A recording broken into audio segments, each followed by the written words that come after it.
याला कोण घालील येसेने दरबारी कुस्ती भेगले. परी बेगम म्हणजे अली आदिल शहाची आई बर का. नजर येत तिच्या अंगार दरबार झाला गपगार. कुणी घेईना पुढाकार साऱ्यांनीच मानली हार. इतक्यात अचानक एक सरदार उठला. बोलला, हम लाएंगे शिवाजी को.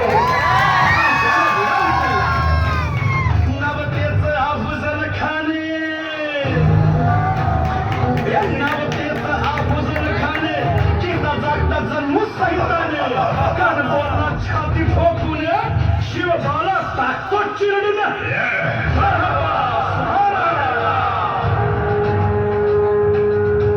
कौतिक झाले दरबाराचे. खान निघाला मोठ्या दुर्बीत.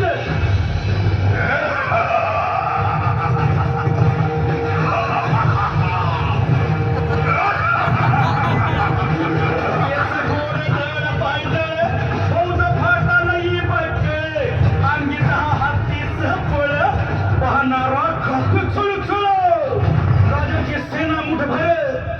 खानाला कसा ठोपणार, काय लढवावा हुन्नर. चिंतेत पंत सरदार. महाराज आपला जीव मोलाचा आहे. खानाचं सैन्य काही दिवसांसाठी आपण कुठेतरी अज्ञातस्थळी निघून जा. काय म्हणलं साहेब? मासाहेब, आम्हाला आमच्या जीवाची पर्वा नाही. राजांचा जीव वाचणं गरजेचं आहे. शिवबा केवळ आमचा पुत्र नाही, तर अवघ्या मराठी जनांचा स्वाभिमान आहे.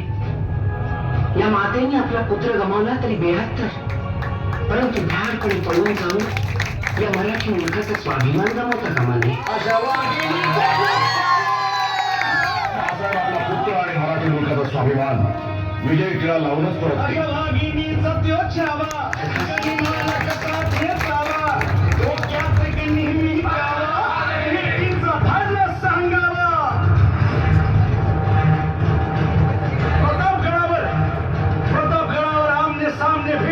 सांगावा खानाने हसत हसत कबूल केला. दिवस ठरला आणि ठरल्याप्रमाणे प्रतापगडच्या पायथ्याशी खान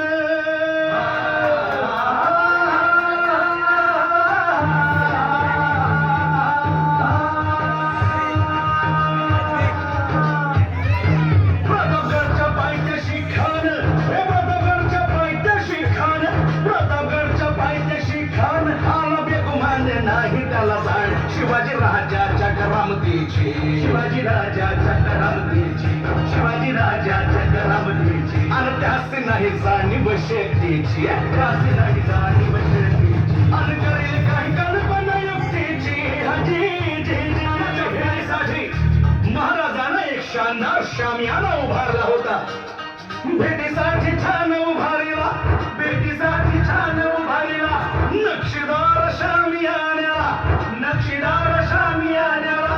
अनाशा शामियान्या खान दौलत कडू देणारा, खान दौलत कडू देणारा. सय्यद बनला त्याच्या संगतीला, सय्यद बनला त्याच्या संगतीला. शिवबाच्या संगती महारा, शिवबाच्या संगती महारा.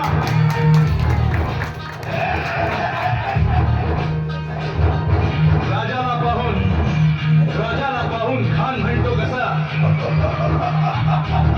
आओ आओ शिवाजी, आओ हमारे गले लग जाओ, आओ.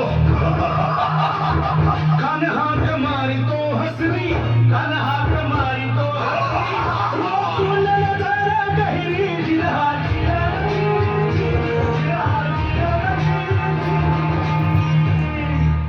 खानानं राजाला आलिंगन दिलं आणि दगा केला.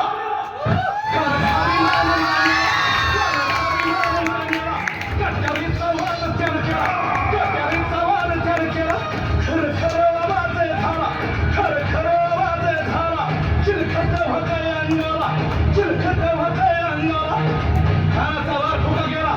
खान येडपाडला. इतक्यात महाराज आला